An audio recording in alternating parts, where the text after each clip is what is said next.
Hello, I'm Bethanjan and welcome to my first ever tutorial series. Snaps all around, claps all around, round of applause. Thank you, thank you, thank you. So, first time making a tutorial series here on YouTube.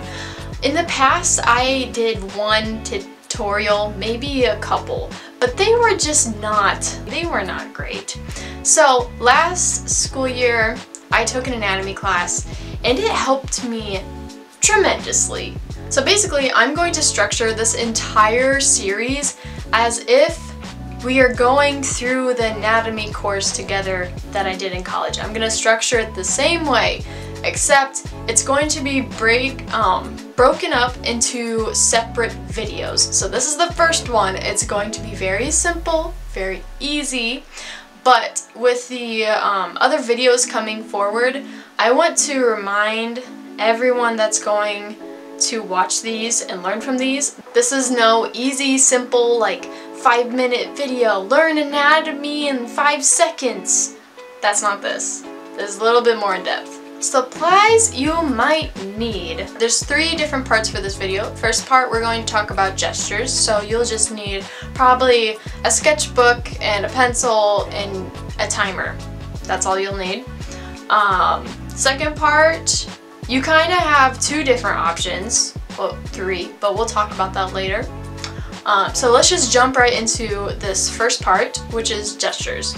Gestures are a great way, in my opinion, to start a drawing, painting, whatever you're working on.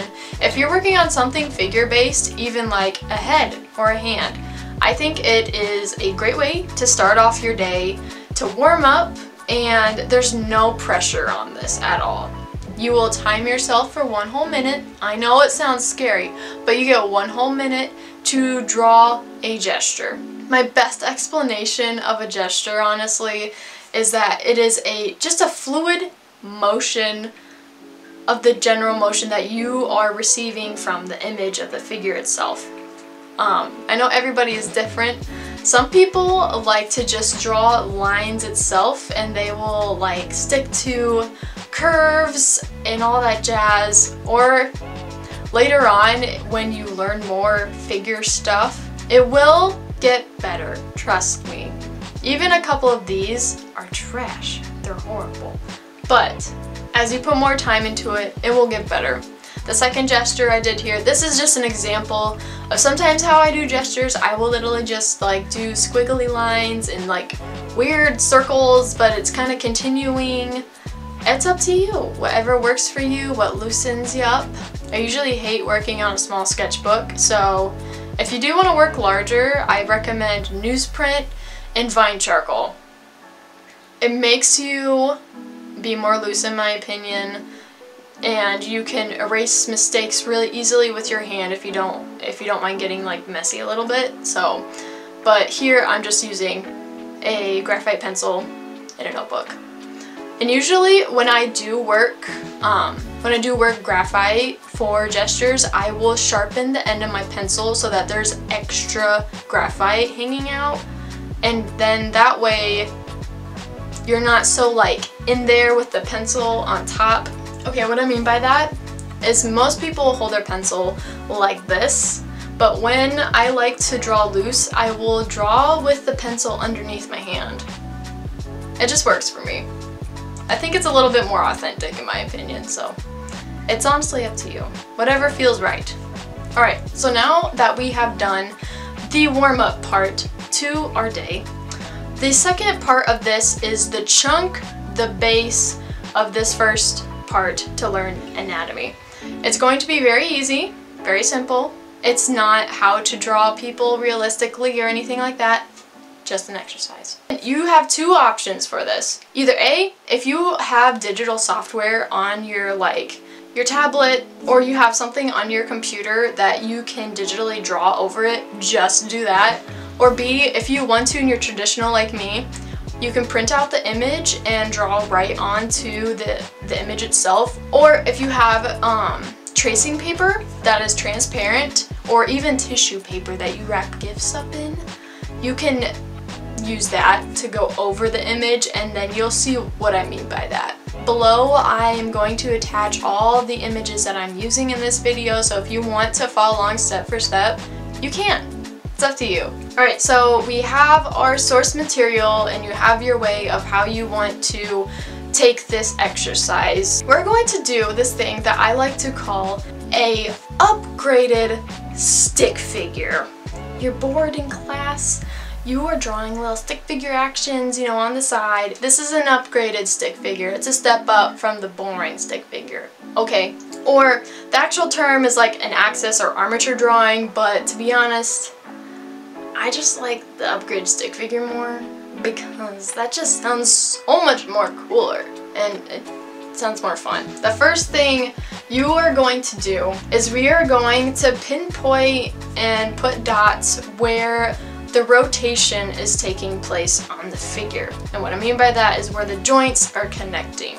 So you have the shoulder, the elbow, your hand, your wrist. I will put 2 dots for the pelvis, for where the legs are connected, the knees, the feet.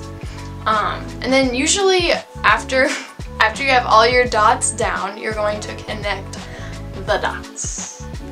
I know it sounds really easy, but you're like 99.9% of the way there by now. Okay, you have connected all lines. Sometimes I will just draw a general circle of where the head is at. I will also add circles for the hands and circles for the feet. But there you go. There's your first upgraded stick figure. Not too hard, right? Right? I hope. So we have a general sense of what a upgraded stick figure looks like. So I'm going on to the final photo that I have for the resources below. We're going to move on to the final part of this exercise. It's basically just called simple shapes. They're also called like, what is it? Pinar? Or, it's not, is it planar? I don't know. It's specific like thing, but I just like to call it simple shapes. It just makes more sense to my brain. So we're using a different photo. Just like before, start off with your stick figure. Go in, pretty easy, just to get a feel for where everything is at.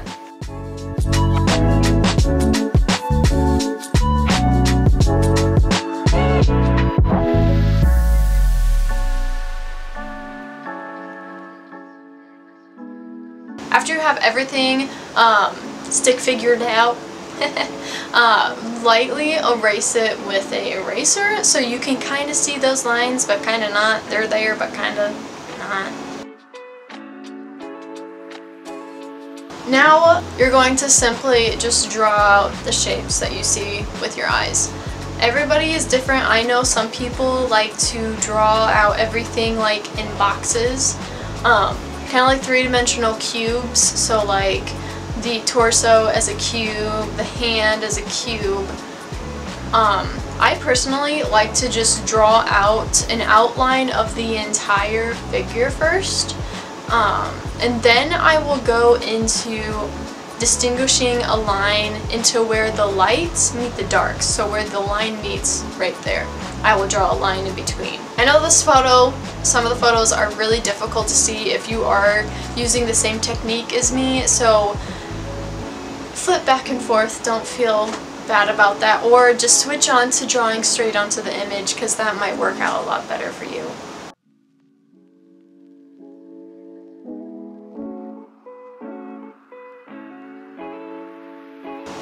Also, just draw in the shapes of the hair that you see.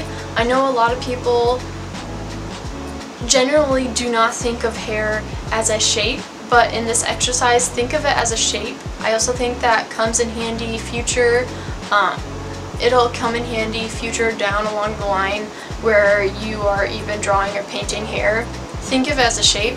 Don't think of it as individual hairs.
Alright, so I have everything outlined. Now here you can tell how I'm going back in with a line to distinguish where the lights are meeting the darks.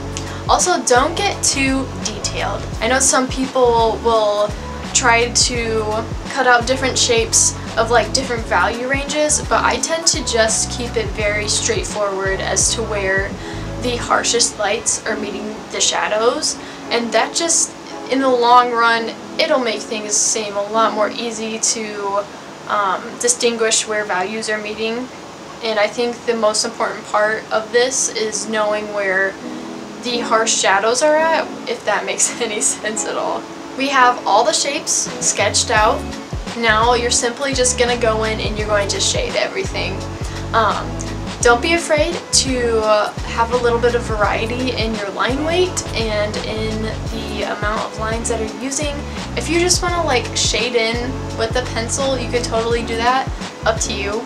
I like to just use lines and then the like line weight itself as a guide for myself when doing this kind of exercise.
And just like that, you are done. You have completed the first exercise of the series. Pat yourself on the back. High five. Watcha! Your hand just randomly comes through camera. Just like, pow! Bam! Although it may seem very simple to just trace over an image, this is just to get the basics down, your fundamentals. Even though they're not so much fun, this is going to shape everything else that comes in the future. I know this image has 2 people on it, so maybe you get a little ambitious and you go for the second one. I drew over this one with a pen just because it was so difficult to see through the tracing paper that I was using, so you can do that totally. Use a pen, use a marker, whatever works for you. Honestly, it doesn't matter. Alright, so that is everything. I hope you guys have taken a little bit of this exercise and learned something from it. That is the point of this series so far. Biggest thing I'm going to announce to y'all is to practice, practice, practice. Maybe do some more figurative studies on the stick figure or the shapes. That is going to help you a lot to see the difference in value ranges, because the figure has a lot of intricate range of motion that it can have. So this is only the start of everything that is to come. Next video I'm planning on breaking down the skull and face stuff, you know, like that and that, you know. I hope you guys have a lovely day, and I will see you guys in the next one. Bye!